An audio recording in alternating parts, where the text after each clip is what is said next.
Hello everyone, I'm Gary York, Corrections 1 columnist, and I wanted to talk to you about a question that was sent my way from another video I did for Corrections 1 called Why Would I Make a Good Correctional Officer? And the question I received was, what tests or what do I have to be prepared for before I take the physical agility test? What components are involved in that test? So today I would like to talk about those components. And remember, the agencies that use the physical agility test, also known as the physical ability test, and some call it a PEB, a physical efficiency battery test. All agencies vary a little bit. There is a standard national corrections and law enforcement network test that consists of 4 components: the push-ups, the sit-ups, the 300-meter run, and the 1.5-mile run. But we're going to talk about other variations of the test that are used across the country by different agencies, and we'll talk a little bit about what each test does and what each test shows the agency, and how you, as a person in corrections and law enforcement, can benefit by continuing to do these exercises at home even after you take the physical agility test as a new hire or as a recruit.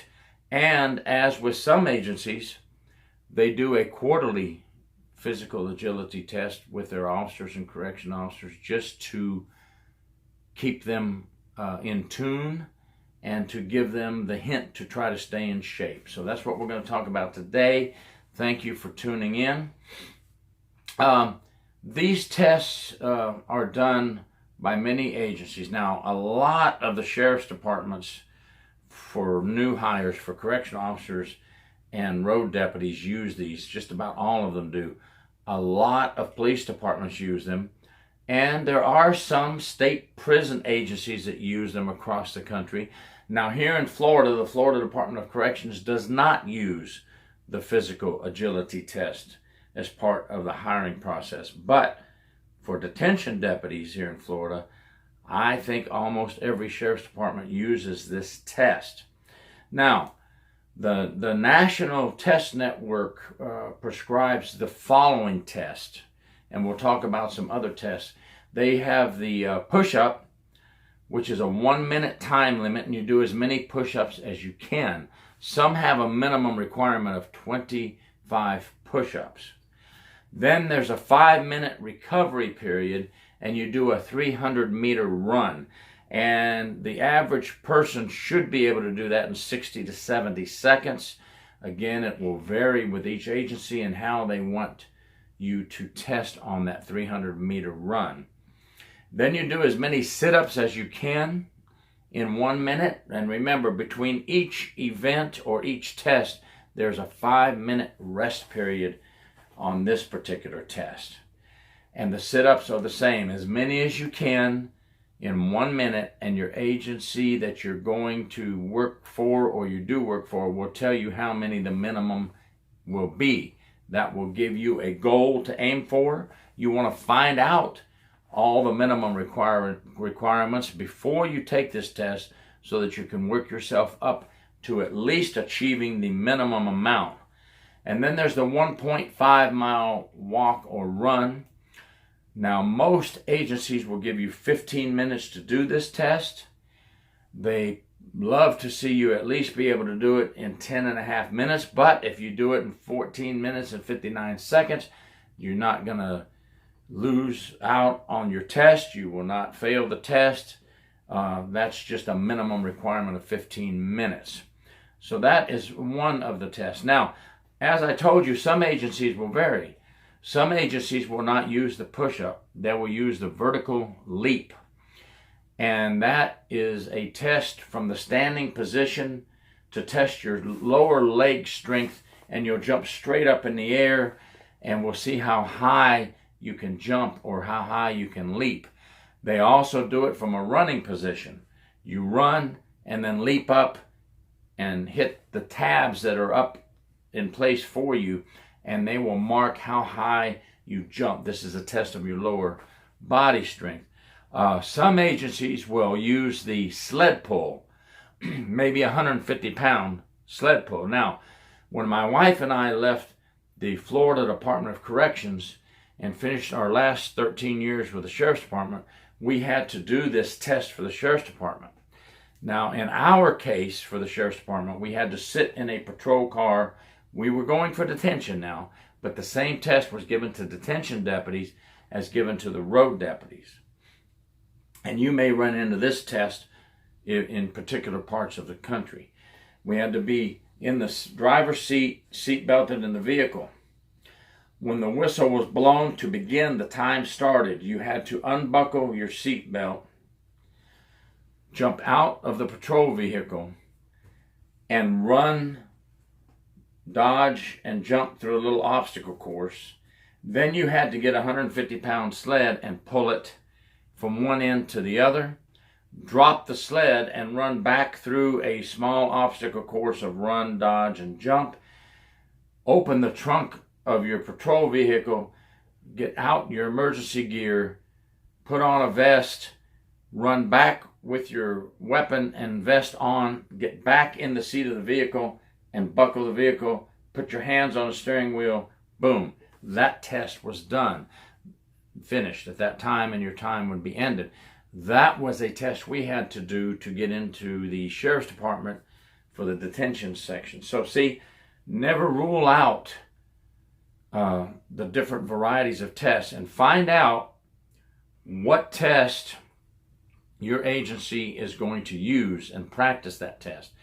And if you're going to be a new hire taking the test, the agility test for new hires, find out ahead of time what that agency's test is going to entail. They'll tell you what you have to do. They'll tell you if you're going to do the test I just described, or if you're going to do the national test, which is push-ups, 300-meter, sit-ups, and 1.5-mile run. Find out and start working yourself up. And believe me, don't start killing yourself. Walk, run. It's okay. If you go out there and hurt yourself, you're doing no good to yourself or the agency or anyone else. So please, work yourself up slowly and practice for these tests. Now, the tests that we described also have the body drag. That could be substituted or added to the test I've described, where you would drag a 150-pound dummy. It's an actual dummy, and you would drag the dummy a certain amount of feet. And that's just to see if you have the energy to remove a person from a dangerous situation, such as a cell fire, a burning vehicle, a riot that's going on, and you dragging out one of your officers to save their life, etc. Now, remember, all these tests are not expecting you to perform at an athletic level, a super athletic level. They're not expecting you to perform as a superhero, super strength person. They're developed for the average person with average times, and they just want to see if you are sent and faced with an extreme challenge in corrections or law enforcement, if you would at least be able to handle the minimum expected of you.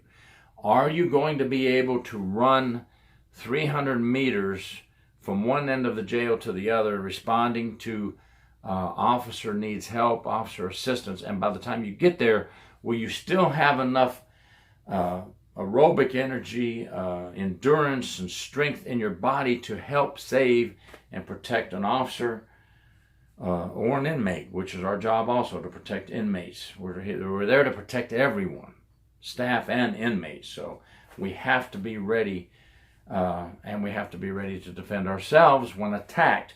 So we want to see if you have enough endurance to protect yourself during an inmate attack. Remember, the longer you can fight off an inmate attack, the more chance you have to survive, because the longer you can hold off the inmate, that will give time for your backup to arrive and help you. Now, if you can get out of the situation, that's a whole other story. We want you to not to even get into the situation and wait for backup. But if you're already in the situation, and we all know that there are sporadic attacks during feeding time, during routine rounds of the dorm or the pod, where an inmate just goes off and attacks you, you have to have the strength to fend them off long enough to get a hold of that radio and call for assistance. It's critical that you get your hand on that mic as soon as possible. Call for backup, call for assistance. Officer needs help, officer down, dorm such and such, pod such and such. Get that call in as soon as you can get your hand on that mic, because we don't know what's going to happen from that point forward. But get that call off, and then use your other hand to ward off the attacking inmate as best as possible. But this is where your endurance and your windage and your lung capacity and your aerobics and your cardiovascular exercise come into play. Don't just exercise to pass this pre-hiring physical agility test or your quarterly test that some agencies use. Practice physical fitness all the time. Every week, try to get at least a minimum of 3 days exercise, cardiovascular, some push-ups, some weights. They're all good for you. And also another test, since I'm talking about weights, one agency, the Hillsborough County Sheriff's Office, when I went through the Corrections Academy way back when, they took us to the Hillsborough County Sheriff's Office gym, and they gave us a physical agility test while in the Corrections Academy, which will still be done and still happens today. And we were asked to run 1.5 miles, then a stretch test. A stretch test is used by many agencies as well. They want to see your flexibility. In other words, from the sitting position, can you stay straight and will your fingertips go past your toes? Try that one out at home and do stretches. Always warm up before any exercise and stretch really well. It's very important that you stretch and warm up before you take the physical agility test or before any workout that you do. Do that before taking these tests or during your workout.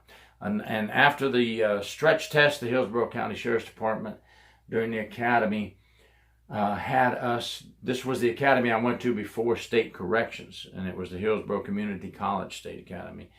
And they took us to the sheriff's office to do these tests. And the Hillsborough County Sheriff's Office at that time used the bench press. And they said you need to be able to at least lift your body weight.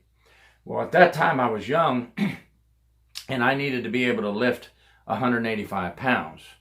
Now I weigh 209 pounds many years later, and I need to be able to lift or bench press 209 pounds to pass the bench press tests.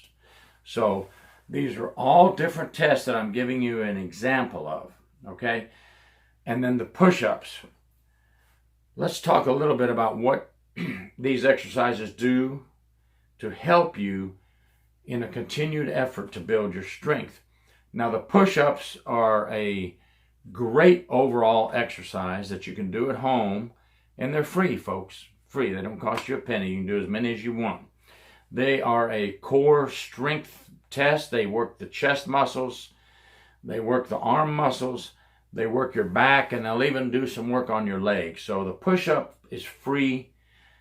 And if you're in corrections or law enforcement, I highly suggest that every day when you wake up, stretch a little, do 20, 25 push-ups, you know. I know there's folks out there that do 100, but I'm just looking at the average person right now. Do 20, 25 push-ups a day. Be surprised at the difference it makes in your body. The sit-ups now, a lot of people are claiming the sit-ups are bad for you now, okay? But they are still in many physical agility tests. I know the military still uses the good old sit-up.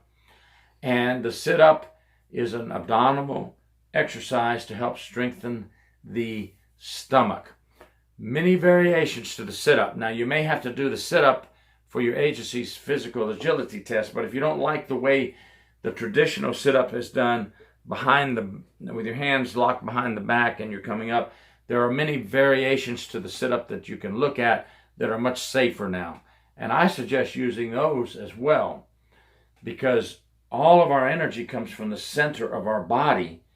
And this sit-up and the strength in your stomach is more valuable than you can imagine in saving your life in an altercation in the jail or prison or on the street. Energy comes from the center. We hear that all the time. Let's strengthen the center of our body, the stomach muscles. Okay? And another one is the sled pull. That is an endurance test. If you have any room in your property at home, if you don't have a sled, just get a tractor tire or get a truck tire or get 2 or 3 regular vehicle tires and tie them together and put a strap around your waist where you can hook that on there and run with the tire. That is an overall endurance, body endurance enhancer. You do those once a day. Come home from work, feed your dogs, or whatever you feed your animals. You have a little routine you do when you come home from work. If you're not a morning person, come home from work, get out there and hook that sled up and do a couple of runs with that. It doesn't take a lot of time, and it is a great endurance builder. If you're a morning person, get out there and do it in the morning. It is said that most exercises are more beneficial in the morning for burning calories. Okay, I don't know if that's true or not, but that's what I've read. Okay, so there's so many exercises you can do at home that are good for you. The 300-meter run, as we talked about earlier, is in many physical agility tests. Pasco County Sheriff's Office has the 300-meter run and the 1.5-mile run. They use both. And when we visited the Pasco County Sheriff's Office, my wife and I, we ran the test with Pasco County Sheriff's Office, and they run both those. Now, what is the 300-meter run good for? It's good to check your cardiovascular, your windage, see how you feel. They're just looking to see if you can complete the 300-meter run and not fall out on them, okay? Because believe me, there's a lot of distance in jail hallways and prison compounds to run. And you'll have to run those distances to protect your fellow officer at times. So you need to keep up that cardiovascular. And then the 1.5-mile run and walk is an endurance test, but it's great for the aerobics, great cardiovascular exercise as well. So that is a good one to do when you get a chance. And I know with all the overtime we're working now, it's hard, but if you can fit the mile run even, or 1.5-mile run into your workload a couple of times a week, I think you'll see a lot of help. Now, I know a lot of you run way more than 1.5 miles. My wife and I like to go in the 5K runs now. I used to be a 15K runner, but now I've limited myself to 5Ks. I'm 60 years old. I like to do the 5K runs. They're nice. They're just long enough to get a lot of exercise in, and I like to test myself on my times with the 5K run. So, and just so you know, there's a lot of corrections and law enforcement 5K benefit runs that the money either goes for the agency to help officers with supplies, or some of them agencies do them for different things, different charities. So not only are you running these 5K runs, law enforcement and corrections runs for your own health, you're helping out someone else. So it's just an all-around win-win situation. Now, I hope I've answered the question that was asked on my why would I make a good correctional officer video that was published by Corrections 1. I answered it on the website as well, and I thought I would make a video to answer the question in greater detail. So everyone, just remember, stay fit, stay in shape. It will save your life. You don't have to be a Superman or Superwoman. You just need to have enough endurance to protect yourself and at least have enough endurance to hold you and save your life until backup arrives. Thank you very much.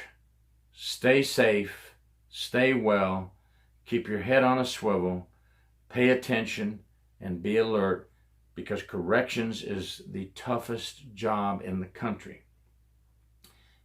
ABC News just had a topic on that, and they actually said corrections is the most stressful job in the country, and it is one of the most dangerous. And I was so glad to hear them say that.